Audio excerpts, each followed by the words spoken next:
ummanni Oromoo gama amantaa kana walitti bu'ee cabuu barbaadan, cabsuu barbaadan, lafatti hambisuu barbaadan miidhaan booda isinirra dhufu.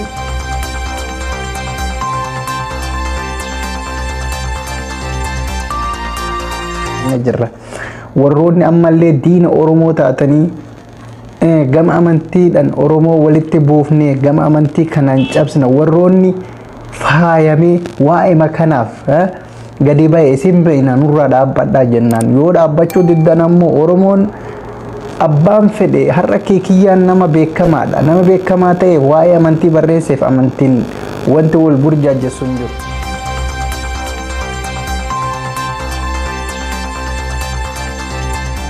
عليكم ورحمة الله وبركاته يويا الشمار كفوني جرح جرت هوردوف توتا جبوتو وري جبوتو سبسكرايبين غوني سبسكرايب غوداسين جدا ورهندران مو سبسكرايب غوتني جراتن لايك شير غودانو فانا جرات داسين جن اگا هوردوف توتا تيا غويا هرا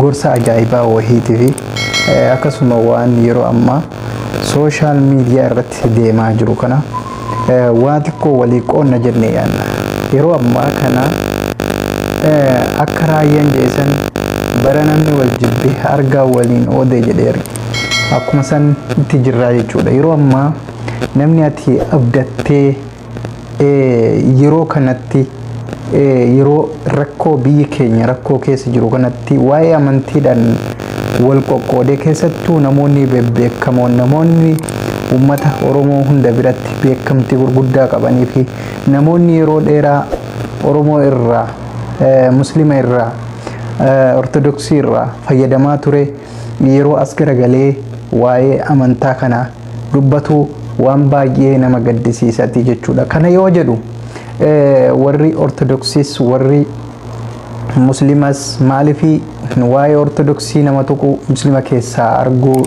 hin barbaadu akkasuma Muslima Ortodoksii keessallee waa'ee Muslimaa nama dubbatu hin barbaadu jechuudha akka mataa kiyatti sababni isaas yeroo ammaa kana maaltu ta'aa jira maalirra jirra waan jedhurraa dubbachuu barbaada yeroo ammaa Oromoon wal qoqqoodee gama amantii fi diinni keenyas akka nuti amantiidhaan wal dhabnu nu godhee waa hedduun irratti hojjechaa kan jiru nu hundi keenya hin beekna jechuudha. Kanaan wal qabsiisee waa'ee yeroo ammaa social media irra deemaa jiru waa'ee Kikiyaa Badhaadhaa. Kikiyaa Badhaadhaa nama akkamiiti? Nama akkamii ture? Dhugaa haga ammaatitti amanuu hin dandeenye. Kikiyaa Badhaadhaa amantaa seenee waa'ee amantaa dubbataa hanga ammaatitti hin amanuus hin dandeenyes jechuudha. maalifi dhugas haa ta'u osoo hubatiin hin gubatiin san ta'us danda'a waan ta'eef Kikiyaa Badhaadhatirraa jecha akkana hin jedhama jedhee waan hin yaanneef ani Kikiyaa Badhaadhaa qeequudhaaf yookaan jeequudhaaf osoo hin taane qeequudhaafis qeequu hin barbaadu garuu bakka amantaan kiyya tuqametti caal jedhee taa'uun waan natti ulfaateef akkuma amantiin keessan isin jaallattan amantii kiyya anis jaalladha waan ta'eef nama amantii kiyya qeequu nama amantii kiyya tuquu waan danda'u irratti fudhachuu nan barbaada jechuudha maaliif yoo jettan namni kamuu amantii qaba amantii ofii irratti amantiin isaa akka tuqamu hin barbaadu kanaaf Kikiyaa Badhaadhaa waa'ee Taajuu Shurrubbeetiin wal qabsiisee ajjeesuu Taajuu Shurrubbee ajjeesuu jaartii Taajuu Shurrubbeetiin wal qabsiisee waan inni barreesse kana check godhee dubbiseera dubbisa kana keessatti waa baay'ee arge maalifi waa'ee amantaa muslimaa tuquu isaa amantaa muslimaa arrabsuu isaa amantaa muslimaa cabsuu isaa amantaa muslimaa qeequu isaa nuti warri amantaa Ortodoksiitii fi nuti warri amantaa muslimaa waa'ee kanarratti yeroo baay'ee gama hayyootaan gama hundaanuu yeroo baay'ee dudubbatamee jira waa'ee amantaa kun maaliidhaaf kaafama maaliidhaaf nama cabsuu barbaada maaliidhaaf nama tuquu barbaada waan jedhu gara fuulduraatti na hordofaa isinin jaa warroonni channel kiyya subscribe godhin subscribe godha. Keekiyyaa badhaadhaa maal tahee waa'ee amantii barreesse sababni inni barreesseef maali? Keekiyyaa badhaadhaa nama hayyuu, nama gameessa, nama jaalatamaa, nama kabajamaa. Keekiyyaa badhaadhaa ani dhugaa hedduun jaaladhas hedduun kabajas. Inni amantii kiyya waan tuqeef osoo qeequu qofan taane gorsuu barbaada jechuudha. Garuu amantii kiyya qeequu isaa baay'eetti gadda. Amantii muslimaa qeequu isaa baay'eetti gadda. Maaliif nama jaalatamaa, nama kabajamaa, nama yeroo ammaa diinni keenya gama amantaatiin Oromoo hunda walitti buusee, Oromoo caccabsee, Oromoo waan meeqa godhee adda baasuu barbaadu kanatti inni dhufee waa'ee amantaa muslimaa irratti kana dubbate jechuun dhuga'ani baay'ee itti gadde, baay'ee itti gadde Keekiyyaa badhaadhaa. Keekiyyaa badhaadhaa garuu nama akkanaatis jedhee yaades hin beeku. Nama immoo waa'ee amantaas dubbate takkallee waa'ee amantaas dubbate hin beeku. Tarii namni kun rakkoon inni qabu rakkoo addaa ta'uu danda'a. Rakkoo isaa ol bahee Oromoodhaaf osoo ibsee gama amantii ce'uu maaliif barbaachise waan jedhu. Keekiyyaa badhaadhaa nama qabsoo Oromoo irratti miidhamee, qabsoo Oromoo irratti ari'amee, qabsoo Oromoo irratti waa meeqa ta'ee, qabsoo Oromoo irratti roorroon itti baay'attee, qabsoo Oromoo irratti waa hedduu caphee garuu har'as garagalee amantii muslimaa qeequun isaa waan baay'ee deebisuuf illee namatti ulfaatudha jechuudha. Garuu tuffatamee birallee taruu hin danda'a. Warroota amantaa ortodoksii kabajaa gurguddaa waliif qabna, kabajaa hedduu waliif qabna. Warroota ortodoksii taatanii hayyoonni jechuudha. Deebii gahaa deddeebistanii fi argaa jirra galatooma. Ortodoksii taatanii deebii babbareeda nama amantaa kenna keessaa bahee amantaa biraa tuqu ni balaaleffanna jechuun keessaa waan baay'ee nama gammachisudha. Nutis akka islaamatitti nama amantii keessan tuqu ni balaaleffanna. Maaliif yoo jenne nuti nama amantii namas tuquu miti. Nuti nama amantii namaa qeequu barbaadu miti. Laakiin akkuma bara darbe Jawaar Muhammad jedhetti ni jiru warroonni amantii islaamaa, waa'ee amantii islaamaa, waa'ee amantii ortodoksii ijoolleen xixiqqashooleen amma fakkeenya yoo fudhanne saree gurguddaa jala saree xixiqqootu jira. Sareen gurguddaan kun osoo sareen gurguddaa hin dubbatiin sareen xixiqqoolee waan beekne tun duttee ardii balleessiti. Kuni maal agarsiisa?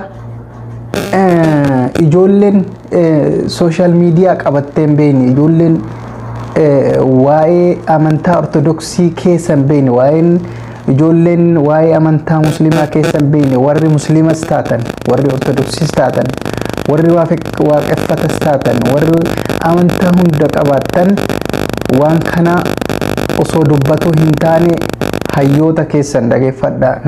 Namni kamuu nama bakka buufatee deemu qaba, hayyu daree qaba jechuudha. Yookaan Musee kanarra dabartanii waan Museen isin hin gorsine, fakkeenyaaf waan abbaan kee isin gorsine waan abbaan kee irra deemtaa jechuudha. Garuu yeroo ammaa kana keessatti warroonni ortodoksii fi warroonni amantaa ortodoksiitii fi amantaa muslimaa walitti buusuuf deeman warroota dhageettii homaatu hin qabne, warroota saree xixiqqoolee jechuun warra jala deemanii gamaa gamanaa wacanii jechuudha.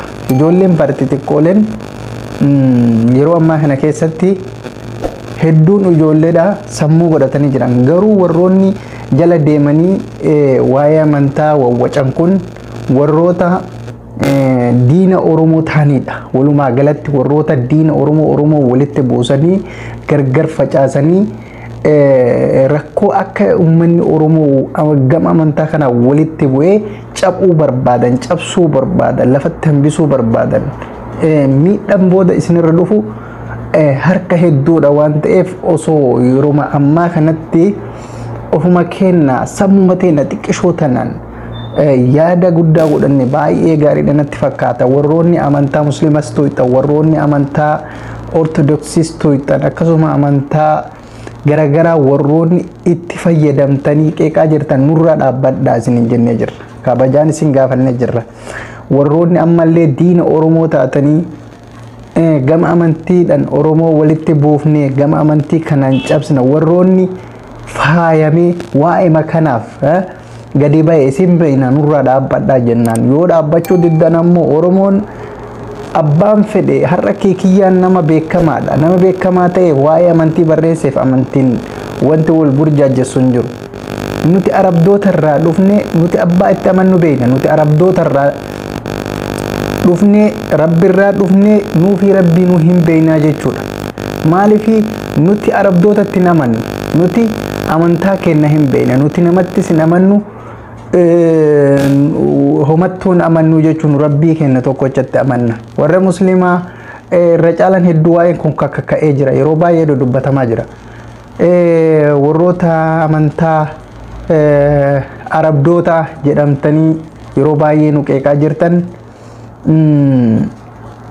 suni laafadha. Abbaan waan itti amanu, abbaan fedhu gidaara kanatti illee yoo amane mirga qabaa jechuudha. Walaakin amantaan kenna nuti waan itti amannu hin beeyna, tokkummaa amantii kenna hin beeyna.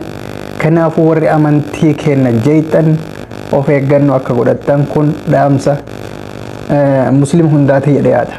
Akkasuma nuti amantii kee anas haa ta'u, nama biras haa ta'u, nama amantii keessan qeeqee irmijjaa dandeettan waan isin dandeessis irratti fudhaa.